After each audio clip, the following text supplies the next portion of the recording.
शिव की आराधना किसको कहते हैं? कोई कहता है कि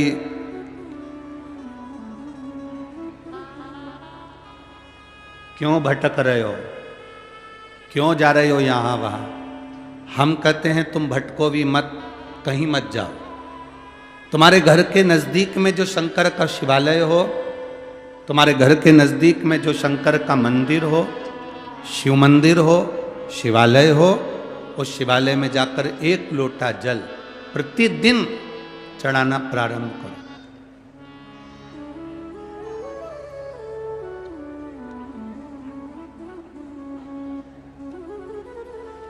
जो प्रतिदिन भगवान शंकर के मंदिर में एक लोटा जल समर्पित करता है, उसका हाथ महादेव पकड़ लेता है, फिर ऐसे ही नहीं छोड़ता, उसको मंजिल तक पहुंचाकर छोड़ता है।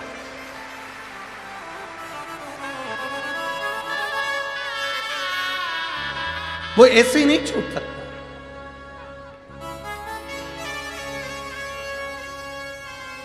आपने अगर उस पर भरोसा करा है, हां थोड़ा कष्ट हो सकता है, थोड़ी तकलीफें आ सकती है, थोड़ा दुख आ सकता है, जिंदगी में थोड़े थोड़े तकलीफें हर मनुष्य के जीवन में आती है। कोई संत, कोई साधु, कोई गुरु, कोई ब्राह्मण, कोई बहुत बहुत बड़ा महाराज भी अगर तुमको कह दे कि उसकी जिंदगी में दुख नहीं है, तो समझ लेना कि झूठ बोल रहा।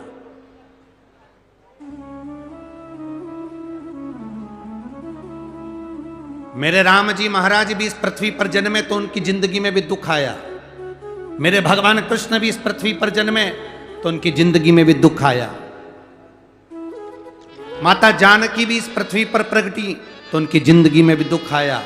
राधा रानी भी इस पृथ्वी पर प्रगटी तो उनकी जिंदगी में भी दुख आया।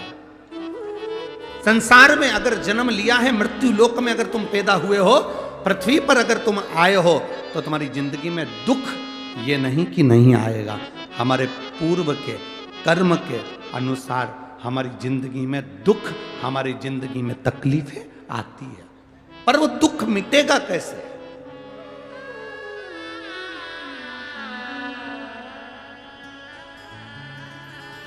राम जी का दुख कैसे मिटा था? राम पथ गमन में जहां जहां चलकर देखो, चलो आपके पास में है पंचवटी, आपके पास में नासिक लगा हुआ है, पंचवटी लगी हुई।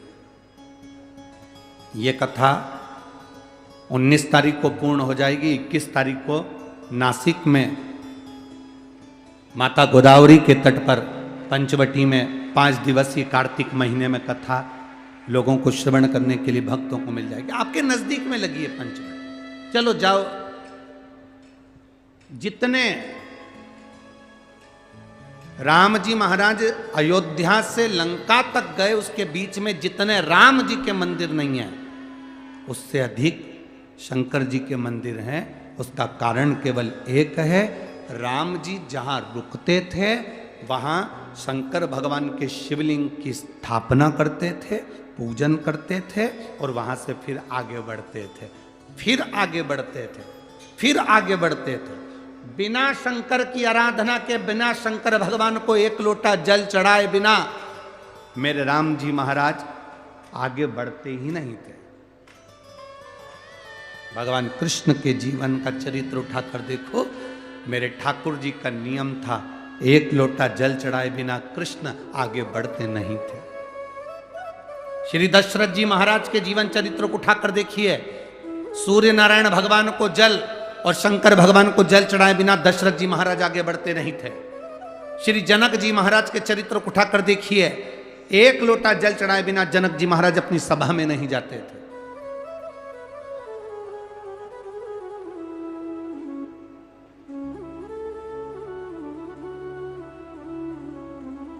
थोड़ी जिंदगी में तूफान आते हैं, कष्ट आते हैं, दर्द आता है, तकलीफें आती हैं, पर तूफान आता है तो पता चलता है ना कि मजबूती कितनी है। अभी पता चला, चला कि नहीं चला? अरे बोलो तो जम के। पता चला ना कि मजबूती कितनी है। ये हवा चलती है, तूफान आता है, तब पता चलता है मजबूती कितनी है। उसी तरह दूसरे धर्म के लोग तुम्हें डिगाने के लिए आगे बढ़ते हैं, पर तुम्हारे भीतर का सनातन धर्म दिखा देता है कि मजबूती कितनी।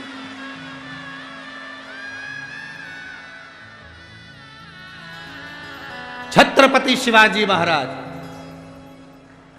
जिनकी माता ने कहा कि बेटा सामने किला है और वो किला मुझे चाहिए, शिवाजी कहते हैं माँ क्या बात करती हो, ये किला वहाँ कितना कितना सैनिकों का बल भरा पड़ा हुआ है और मेरे पास में कुछ भी नहीं है, मेरे पास कुछ भी नहीं।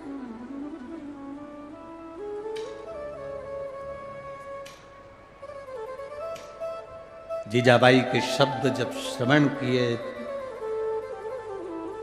छत्रपति शिवाजी महाराज को छत्रपति का संबोधन स्वयं उनकी माता ने दिया है, स्वयं उनकी माता ने।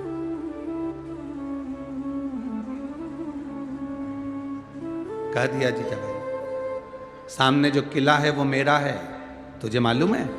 हाँ मां, मैंने सुना है, ये किला अपना है, फिर कब्जा दूसरे का है।